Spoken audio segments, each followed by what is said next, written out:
All right, so the next one that I want to talk about is similar to the Lagrange multiplier method for incompressibility. So still adding an additional variable, but in order to regularize the problem and being able to solve it in a staggered manner, you can add a term. So before we only had the Lagrange multiplier and the constraint, but if you add another term that adds energy to the pressure, then you're also in a way penalizing the pressure. So you're not going to enforce exactly the incompressibility constraint. So before, when we only had this term, this pressure times the constraint G of J was the constraint, there we are solving in a way that we solve for this equal to zero, because that's one of the equations that you get when you do the variations, and you enforce that exactly. But the problem with that is that then you end up with this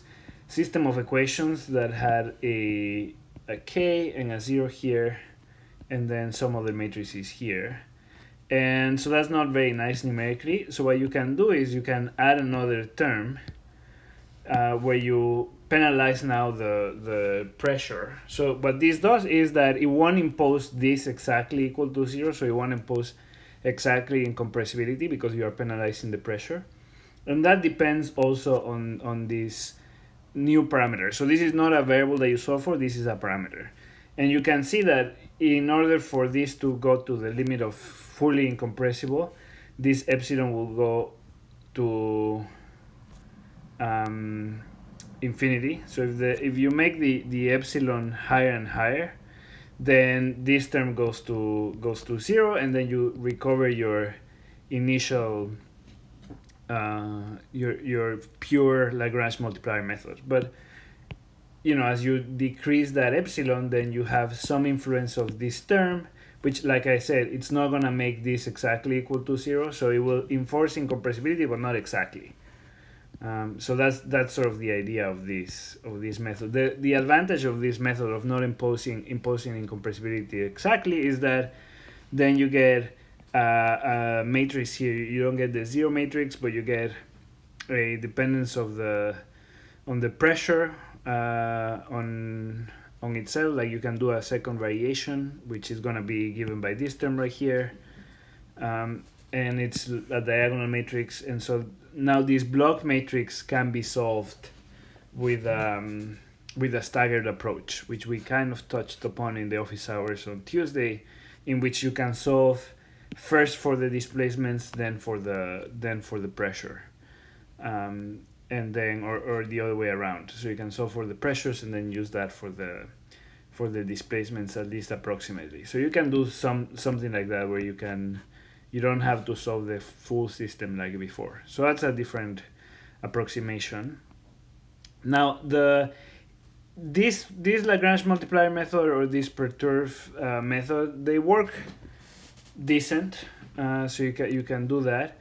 Abacus does a slightly different way of imposing incompressibility. The hybrid elements, they are kind of more related to this problem, but this is not their constraint, but they are more related to this problem where they have a constraint, but it's not enforced exactly. They have some small perturbation as well, but their constraint is based on the stress, on the hydrostatic stress, rather than on the change of the Jacobian directly. So it is a little bit different. I was taking a look at their theory manual, and you can do that as well to see exactly what they do. And the reason why it's different is because Abacus uses, for most of the simulations, increments of the stress with some stress rate, and that's just the way Abacus is set up for the solution.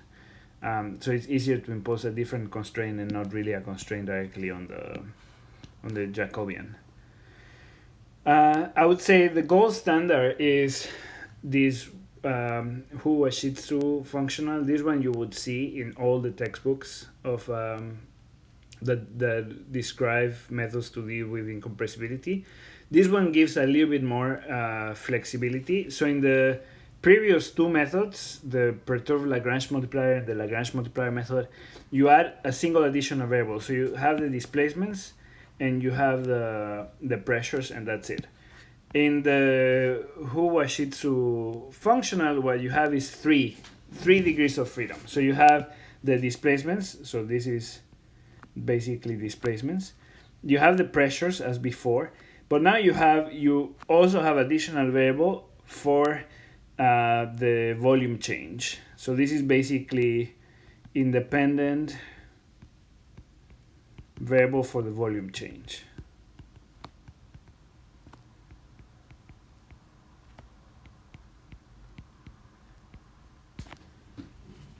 And so the constraint is different. So before, the constraint was J equals 1, right? That was the constraint.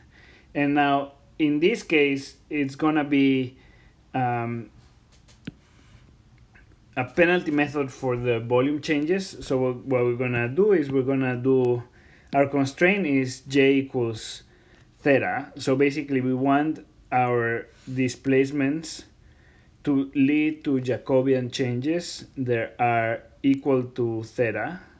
So we're not going to exactly impose J equals 1. Rather, we're going to impose J has to be approximate to this other variable that we have. And then separately, we're going to make that theta add energy similar to the volumetric strain energy. So you can see here, so this is our constraint.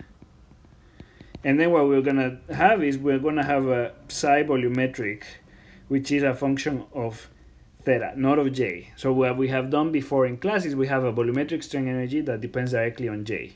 And here what we're going to do is we are decoupling the volumetric strain energy. So we're making the volumetric strain energy a function of this new variable theta. And then we are adding a constraint that we want this theta to be equal to J, and we impose that through P,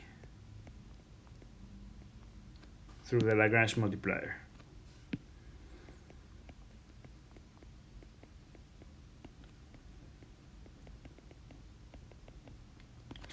So this doesn't impose incompressibility exactly. Rather, the constraint is that this independent strain for the volume change has to be equal to our volume change by the interpolation of the displacements. And what it does is it decouples the volumetric strain energy so that it is not directly a function of the change of volume, but it's a function of the separate variable. And what that does is just adds more flexibility to the scheme.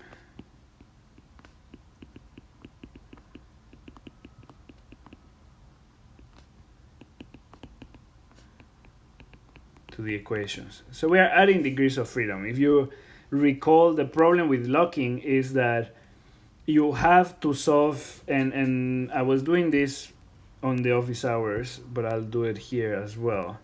So again, recall the problem with locking.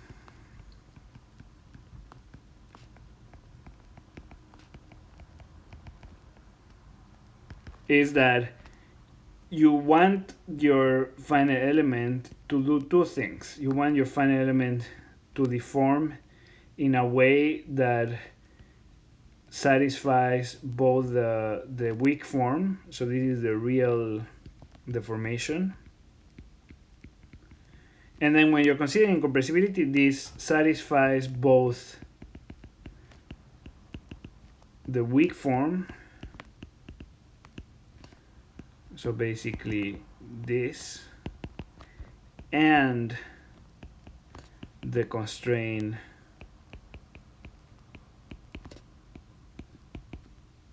J equals to 1. But in reality, our discretization, discrete approx, is unable to capture this deformation that satisfies both of these, because it doesn't have enough degree of freedom, enough flexibility. So that's why it gets locked, because not enough I should say effective degree of freedom.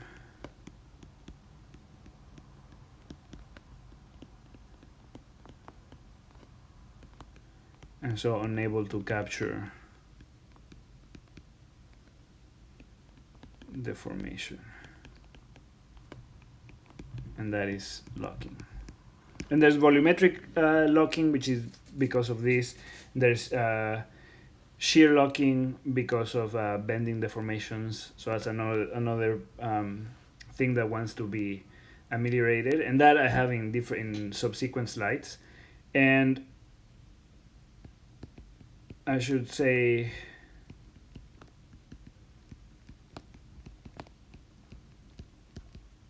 if you want to have some geometric perspective of what we are doing, is imagine you have some function of x1, x2, and I was talking a little bit about this on the office hours on Tuesday.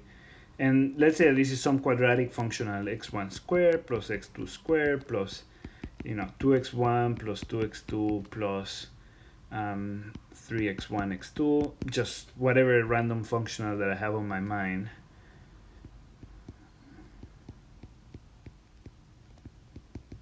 And then if you only want to do minimization of this, so minimize f, and then basically what you have to imagine is that you have a contour, right? And then you're minimizing over that contour. And in this case, this functional is actually symmetric, so it's convex and symmetric, and that's what you would want for the elasticity problem. You have some strain energy that is convex, not necessarily symmetric, but it's convex, and so you can find the solution, right? But then when you are doing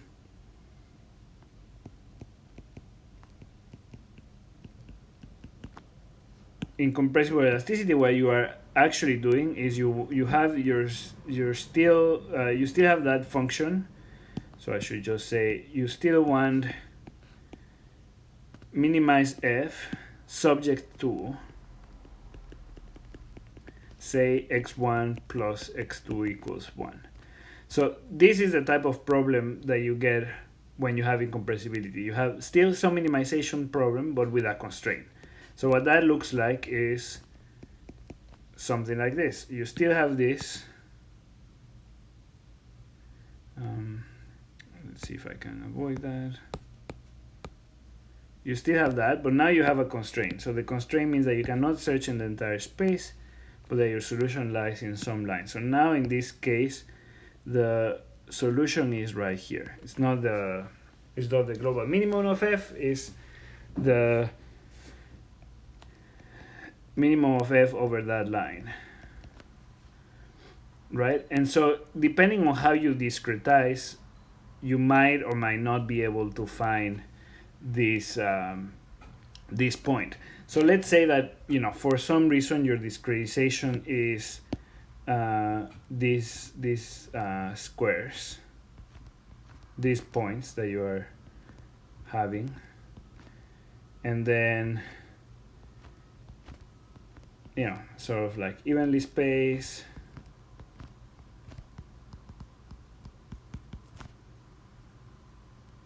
Discretization. So maybe in that case, this is the solution that you find. But then if you add the constraint, but you keep the same discretization, then it's really not that easy to find this optimal point. Because your search is not only is it the fact that your discrete points may not be close to that point, also the algorithm for solving here might not be easy to move. Here it kind of looks easy, that you should be able to move around these 3 points, but depending on how your algorithm works, because typically for say you're minimizing something, and then it's very easy to find the like a steepest descent approach, you would basically go down. You would always try to estimate sort of the gradient based on maybe nearby points, and that would point you in the right direction, and then you eventually will get to that point that you have over there. But then here, you might still be able to evaluate the function. You might still be able to evaluate what direction you should go for the gradient of f, but that might not tell you exactly how to accommodate for that constraint. So it really depends on how you what your algorithm looks like, whether or not you will be able to get to any one of these points. You might or might not, right? We get to any one of those points because of the very dependent on the algorithm. So the solution that you get to might be very dependent on the algorithm. You might end up with some point that is really bad, right? Depends on how you look for solutions. So depending on algorithm,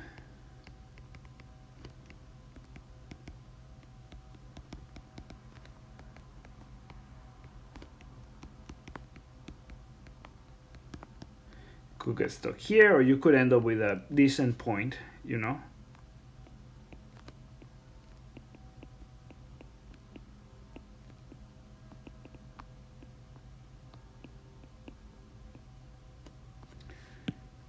I don't even know how to write this.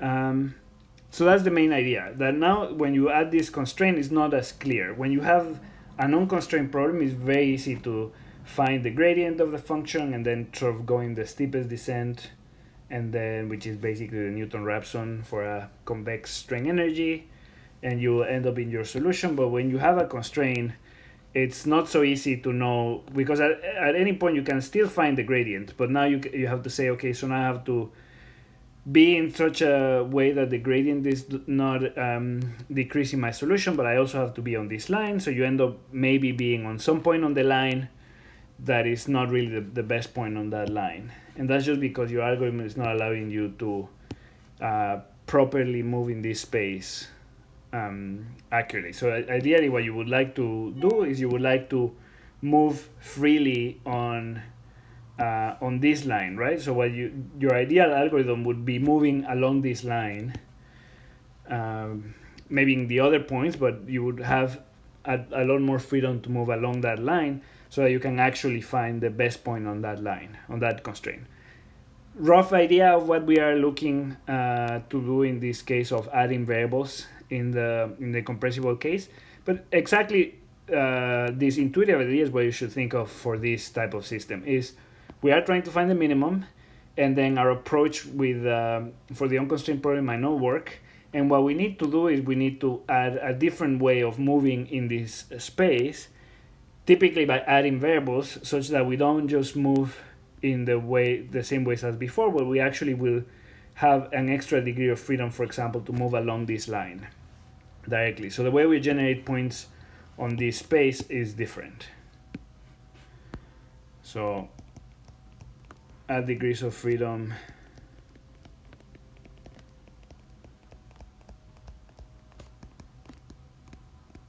to move in the solution space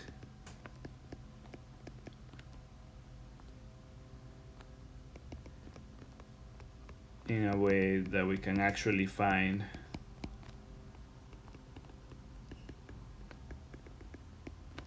the correct solution.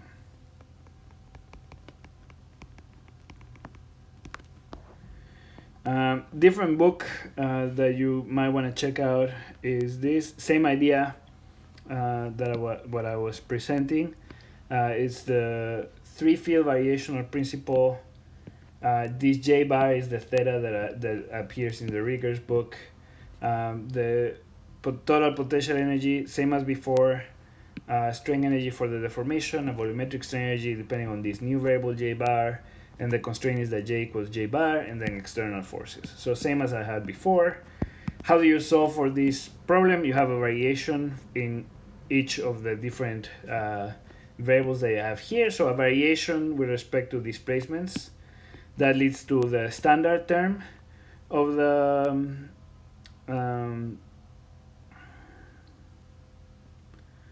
of the weak form. Actually, this is not the exact standard term because it needs this one right here. So the variation of the Jacobian in the direction of the displacement times the pressure. So that one gets added. So this is not exactly the same stress that we had before. And then variation with respect to this J bar gives you another equation, and variation with respect to the pressure gives you another equation. So now you have a system with unknown displacements, unknown this J bar, unknown pressure. And then you can solve for this same way as always. So this will lead to a residual. So this basically, each of these will lead to a residual for the displacement, residual for this J bar, residual for the pressure. And then if you do another variation, you can get tangents and you can solve for this system. You're just solving for more stuff. Selective reduced integration can also prevent locking. So that another idea of another way to look at this locking behavior is that you have sort of artificial stiffness because of your discretization. So how do you reduce that stiffness or make have more flexibility is to not integrate the equations exactly. So the exact integration would be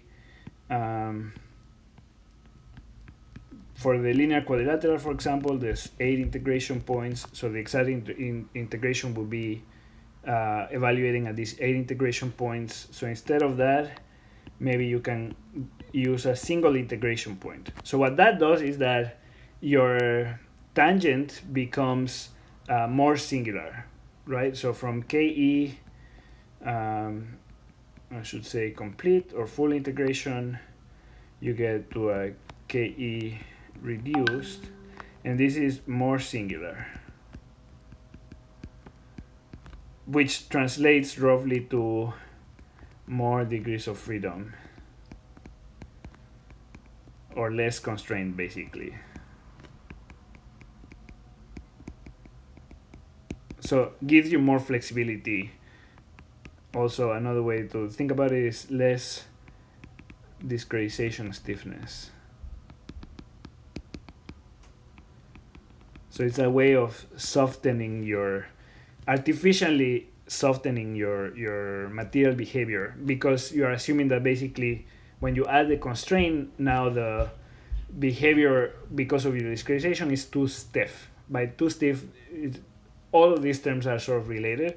When we say that there's some numerical stiffness, what we mean is that the system is over constrained, or that we don't have enough degree of freedom to basically describe this very rich deformation in this constrained space. And so, like I said, one option is to increase degrees of freedom. So by the 3-field principle or the Lagrange multiplier, which has 2 variables. The other way is keeping just displacements, but reducing the approximation that we do. So making the approximation have less numerical stiffness, so more singular. And so that adds basically degrees of freedom. And yeah, so that's a different way in which you keep only displacements. So advantage is that you only do keep only U as unknowns. And then the disadvantage is that we're going to talk a little bit more about this.